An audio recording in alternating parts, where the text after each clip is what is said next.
কারোর সাথে সম্পর্ক করছি, ফোনে সারা রাত কথা বলি, SMS করি, এর জন্য তারা আমার কাছ থেকে ফোনটা পর্যন্ত কেড়ে নিছে। আমি কি করে দেখবো স্যার? আপনারা যদি আমার কষ্টের কথা জানতে পারেন না, তাহলে এদের বিরুদ্ধে লিগ্যাল অ্যাকশন নিতে বাধ্য হবেন। আর ইচ্ছে করলে আমিও এখন এটা করতে পারি, কিন্তু হাজার হলেও এটা তো আমার শাশুড়ি আর ননদ। আমার স্বামী মারা যাওয়ার পর আমি অনেক কষ্ট করেছি, কিন্তু এরা সেটা কোনোদিনও বুঝতে পারেনি।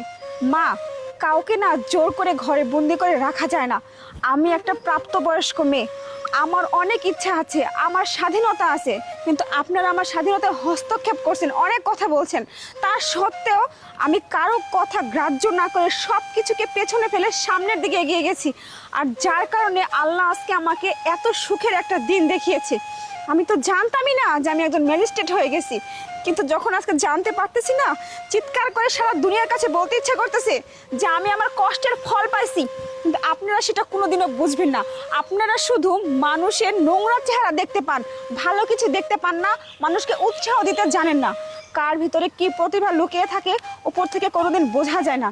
শুনুন মা, আপনাদের উচিত ছিল আপনার ছেলে মারা গেছে সেজন্য আমাকে সাপোর্ট করা, আমাকে আগলে রাখা, আমি যা করতে চাই তা করতে দেওয়া। আমি আপনার ছেলেকে ভালোবাসতাম, তাই অন্য জায়গায় কারোর সাথে বিয়ে পর্যন্ত করিনি। আপনাদের বাড়িতেই থেকে গেছি, মাটি আঁকড়ে পড়েছিলাম যে আমার স্বামীর ভিটা, এখান থেকে আমাকে ভালো কিছু করতে হবে। আপনার ছেলে বেঁচে থাকলে না আজকে অনেক খুশি হতো। ও আমাকে আজকে এই অবস্থানে দেখতে চেয়েছিল, তাই আমি ওর স্বপ্নটা পূরণ করার জন্য এত দূর ছোটাছুটি করছি। আজকে আমি এই পজিশনে আসতে পারছি। শুনুন মা, কাউকে সাপোর্ট করতে না পারেন, কিন্তু কারো বিরুদ্ধে কোনোদিন বদনাম করবেন না। পারলে একটা মেয়ে হয়ে একটা মেয়ের পাশে দাঁড়াবেন, যেন সবাই দেখে শিক্ষা গ্রহণ করে। না, এরকম শাশুড়ি আমাদেরও দরকার, কিন্তু এমন কিছু করবেন না যার জন্য মেয়ে জাতির কলঙ্ক হয়।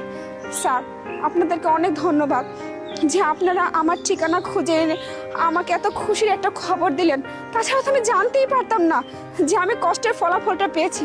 আপনাদেরকে অনেক ধন্যবাদ। হ্যাঁ ম্যাডাম, আপনাকে দেখে নতুন করে কিছু শিক্ষা অর্জন করলাম।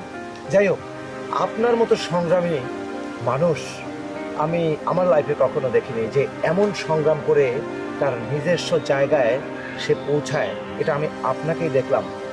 যাই হোক, এখন আপনার যে পোস্টিং, সেই পোস্টিংয়ের জন্য সরকারি প্রোটোকল সহ আপনার সরকারি সমস্ত সুবিধাবাদী যা আছে সেগুলো আপনাকে দিয়ে আমাকে নির্দেশ করা হয়েছে, আপনাকে যেন সেখানে নিয়ে আমি সেই পোস্টে বহাল করি।